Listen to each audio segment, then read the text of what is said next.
Assalomu alaykum. Bugun noodatiy ko'kbichak tayyorlaymiz. Bahor kelishi bilan ko'katli taomlar mavsumi boshlanadi. Kovrak. Bu o'simlikni ko'pchilik shunchaki yovvoyi o't deb hisoblaydi. Aslida esa u cho'l oltini. Kovrak xalq tabobati va zamonaviy tibbiyotda o'zining kuchli shifobaxsh xususiyatlari bilan tanilgan o'simlik. Quyoshli adirlarda, qumli va toshloq yerlarda o'sadi. O'zbekistonning Surxondaryo, Qashqadaryo va Jizzax adirlari uning sevimli maskani.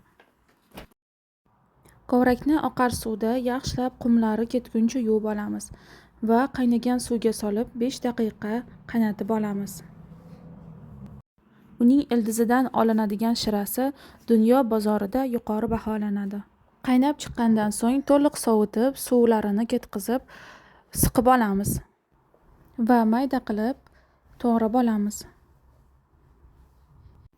Kamyob hodisa. Kovrak bir necha yil o'sib, hayoti davomida faqat bir marta gul ochadi va urug' berib so'ng quriydi. Bir bosh piyozni mayda qilib to'g'rab olamiz. Uning ayniqsa ildizidan olinadigan shirasi, smolasi juda qadrlanadi.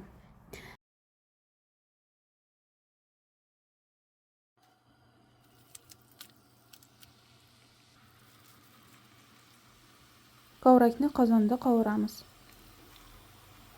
Biroz suvi chiqadi.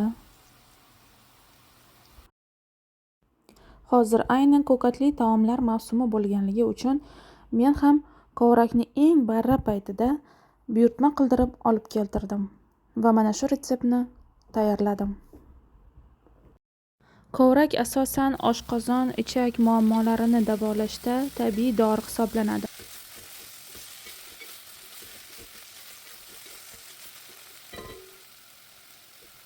Ovqat hazm qilish fermentlari faolligini oshirib, og'ir taomlarning hazm bo'lishiga yordam beradi.